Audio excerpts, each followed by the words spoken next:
विजयनगर में एक औरत रहा करती थी, संतोषी बुआ, जो बहुत ही बातूनी थी। उसे बातें करना बहुत ही पसंद था।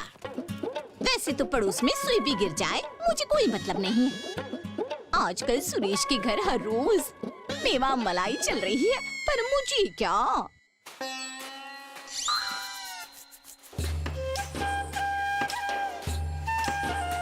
लगता है कोई बड़ी मछली फंसाई है उसने, पर मुझे क्या।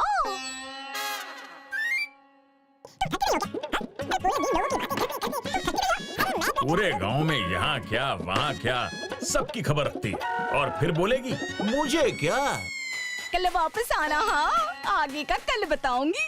अरे पूरे दिन लोगों की बातें करते करते तुम थकती नहीं हो क्या? हाँ? अरे मैं तो केवल लोगों की बातें करती हूँ, तुम तो बस बातें बनाते हो। पर मुझे क्या, बनाते रहो। और मैं कब से बोल रही हूँ, इस टूटे फूटे कमरे को तुड़वाकर एक छोटा कमरा ही बनवा लो, मगर नहीं। ये टूटा फूटा कमरा। हाँ, अरे संतोषी देख तो सही, अपने टूटे कमरे पर कितना सुंदर दुर्लभ कौवा बैठा है। दुर्लभ कौवा?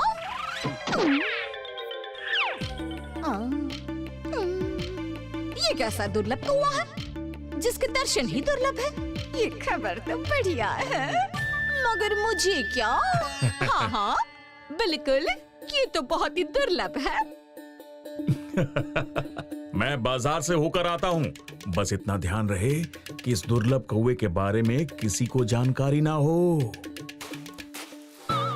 गणेश ने संतोषी को इस कौवे के बारे में किसी से भी बात करने को मना किया था, मगर संतोषी कहाँ रुकने वाली थी। चल पड़ी अपने पड़ोसियों को सब बताने। अरे ये क्या?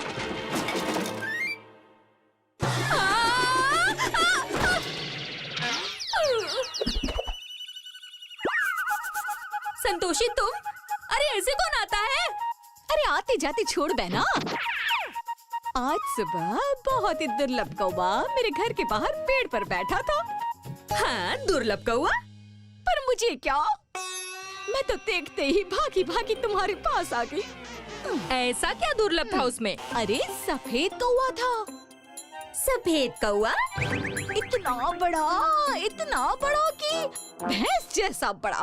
भैंस जैसा? इतनी लंबी सींग, इतनी लंबी पूंछ। हाँ?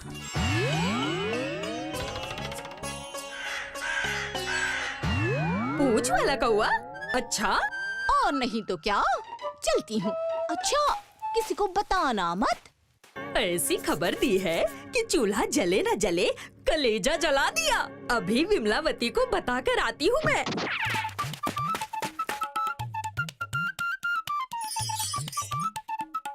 अरे तुम यहाँ चूड़ियों को चमकाने में लगी हो और वहाँ संतोषी की चमक से सबकी आंखें चौधियाने वाली हैं। क्या कहा? अरे उसके घर के छत पर एक सफेद कौवा बैठा था। सफेद कौवा, बड़ा सा।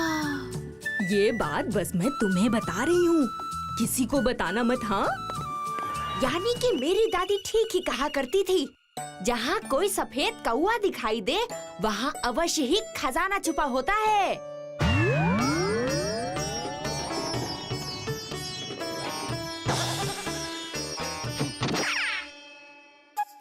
अजय सुनते हो? हाँ? जब भी कुछ लिखने वाला होता हूँ तुम सत्यानाश करने आ जाती हो। हाँ, सत्यानाश तो हम सबका होने वाला है।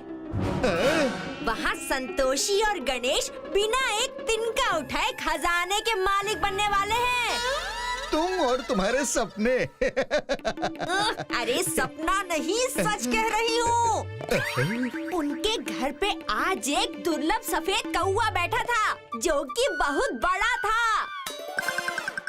अरे यूँ कहो कि ऐरावत ही था वो, जिसका मतलब साफ है कि उसके घर के नीचे बहुत सारा खजाना छुपा हुआ है।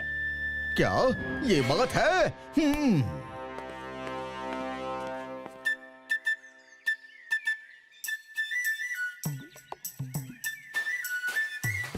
हाँ, अब बात पहुंची है सही आदमी के पास।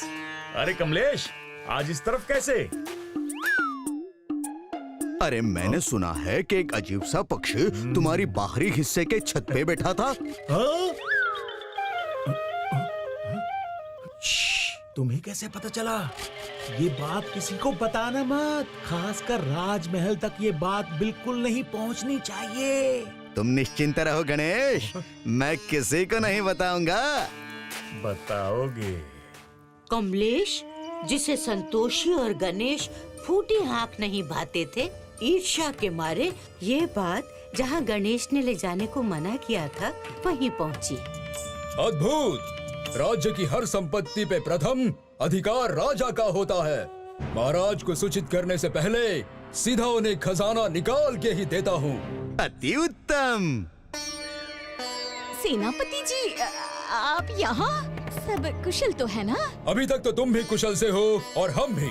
अगर तुम्हारे कमरे से खजाना मिला तो खजाना छुपाने के जुर्म में सबकी कुशलता खतरे में आ सकती है।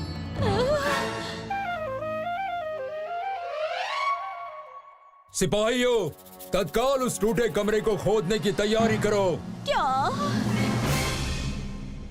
आखिर वहाँ खुदाई शुरू हो गई। पूरा गांव खजाने के इंतजार में वहाँ खड़ा रहा।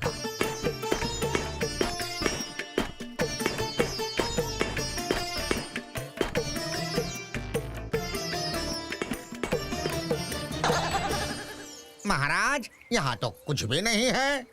क्या? कमलेश, तुम्हें खजाने की खबर दी किसने? विमलावती ने। मेरी दादी कहा करती थी, जिस छत पे सफेद कौवा बैठता है वहाँ कोई खजाना छुपा होता है। ये कहानी तो मैंने भी सुनी है। किसने देखा सफेद कौवा? सत्यभामा ने। सिर्फ सफेद ही नहीं, हाथी जैसा विशाल था। सिर्फ सींगे ही नहीं, पूंछ भी थी। मुझे संतोषी ने ही तो बताया। हाँ, बताया तो था, मगर क्या? जल्दी बताओ, नहीं तो तुम्हें कारावास में डाल देंगे। नहीं सेनापति जी, क्षमा कीजिए। मैं तो बस मुझे क्या पता था कि ये आपको बताते बताते खजाने का पता बन जाएगा। मुझे क्या? आज से इसका ध्यान रखना, नहीं तो तुम्हारे घर का पता कारावास होगा। चलो यहाँ से। चलो, कुछ नहीं था यहाँ। उस घटना के बाद संतोषी की बात कोई नहीं सुनता।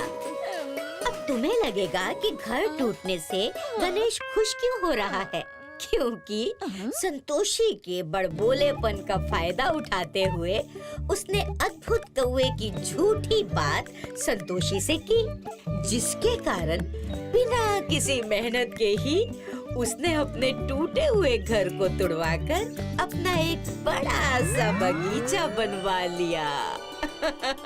समझ गया अम्मा, अब मैं जो भी बोलूँगा सोच समझ के बोलूँगा। अरे तुम तो कहानी भी समझ गए और उसका सार भी। अब मैं चली केले के सूखे पत्तों को कटवाने। If you like this video, subscribe to our channel Murthy Media.